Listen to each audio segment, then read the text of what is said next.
après l'analyse des manifestations de la dislocation du bloc de l'Est, où nous avons parlé de deux faits majeurs qui caractérisent cette manifestation-là, c'est la chute du mur de Berlin, c'est l'implosion de l'URSS. Ça veut dire le fait que les différentes républiques qui composaient l'URSS ont pris leur indépendance pour être des États indépendants maintenant. Donc on ne parle plus de l'URSS, mais on parle des États de façon séparée, la Fédération de Russie, ainsi de suite.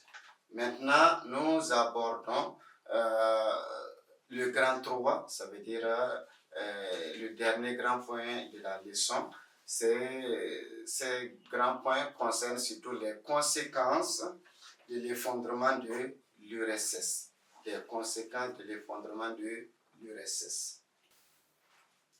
Donc, grand 3, les conséquences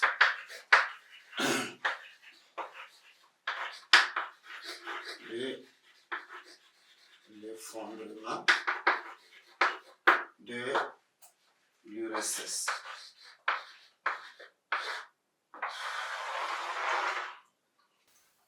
Au niveau des conséquences de l'effondrement de l'URSS, puisque on avait deux superpuissances qui se partageaient la gestion du monde, qui se combattaient de façon, c'est pas par pays interposés, et qui ont toujours poussé les pays à choisir un camp contre l'autre, ainsi de suite. Et maintenant, un camp est tombé, on va voir quelles sont les conséquences liées à l'effondrement d'un camp pour laisser l'autre camp. Et le premier point que nous allons voir, ce sont les conséquences, disons, politiques. En petit 1, les conséquences politiques.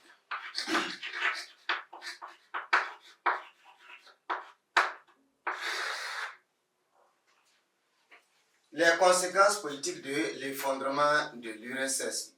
Avec l'effondrement de l'URSS, les États-Unis deviennent le seul maître dans les relations internationales. Juste au lendemain de la dislocation, c'est pas la dislocation, au lendemain de l'effondrement de l'URSS, on peut dire aussi la dislocation de l'URSS. Les États-Unis deviennent le seul maître des relations internationales. Ils dictent maintenant le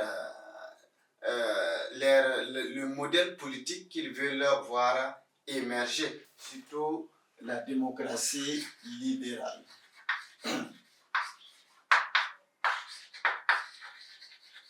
La démocratie libérale qui se caractérise par l'organisation des élections libres et transparentes, par le multipartisme, ainsi de suite. Donc c'est le modèle politique qui va maintenant être défendu et vulgarisé à travers le monde. Et les États-Unis n'hésitent pas surtout à intervenir dans des pays pour pouvoir faire respecter la démocratie, cette démocratie libérale qu'ils défendent tant à travers le monde. Et ils deviennent les seules superpuissances qui imposent leur volonté à de nombreux pays. On peut voir le cas de leur intervention en Irak en 2003.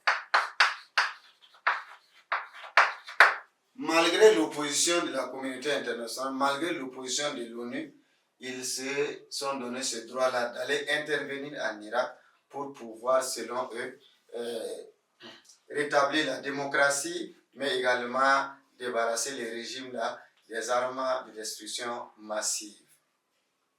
Donc, ici, dans ce monde de l'après-effondrement de l'URSS, c'est le capitalisme qui est en vogue. C'est le capitalisme qui est désormais le modèle politique et idéologique à défendre. Le capitalisme qui est maintenant défendu à travers le monde et qui est en train de prendre du terrain parce que le rival, le communisme, n'est plus là. le communisme n'est plus là, donc le capitalisme a pris le dessus et il est en train maintenant de se propager à travers le monde. C'est devenu maintenant le modèle autour duquel les différentes politiques dans les différents pays s'organisent pour pouvoir être vues dans les relations internationales, pour pouvoir bénéficier surtout de la protection des États-Unis.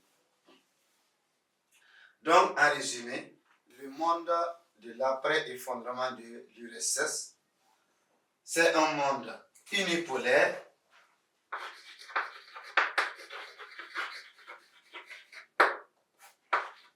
un monde unipolaire, ça veut dire un monde organisé autour d'un seul pôle, et ce sont les États-Unis.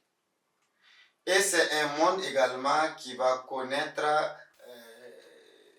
la propagation, l'extension du capitalisme, le modèle américain. C'est un monde aussi qui va connaître le développement et l'expansion de la démocratie libérale. La démocratie libérale qui se caractérise par le multipartisme, mais aussi par l'organisation des élections libres et transparentes. Donc, voici ce que nous pouvons dire en résumé concernant les conséquences politiques de l'effondrement de l'URSS. Mais à ce niveau aussi, on peut ajouter des éléments. Les États-Unis, malgré leur puissance, malgré leur suprématie sur le plan économique, sur le plan politique, sur le plan culturel, sur le plan militaire, ils ne sont pas aussi puissants à tel point qu'ils ne sont pas contestés. Ils sont aussi contestés par d'autres blocs qui vont émerger par la suite. Donc, d'un monde unipolaire, on va venir à un monde multipolaire. Un monde multipolaire parce qu'à un moment donné, la puissance américaine est contestée un peu partout dans certains pays. Surtout avec l'avènement de l'Union européenne. L'Union européenne, mais aussi les BRICS. L'Union européenne qui rassemble autour de 27 États de l'Europe au sein d'une communauté pour pouvoir défendre les intérêts européens. Et les BRICS, c'est Brésil, Russie, Inde, Chine et Afrique du Sud. Ces deux-là vont constituer des contrepoids maintenant à la puissance américaine dans les relations internationales. Donc, d'un monde bipolaire, on arrive à un monde unipolaire organisé autour des États-Unis, et d'un monde unipolaire, on arrive à un monde multipolaire avec l'émergence des organisations, des contrepoids à la puissance américaine, comme l'Union européenne, comme les BRICS. Donc, ces contrepoids-là, ces organisations vont contester la puissance américaine.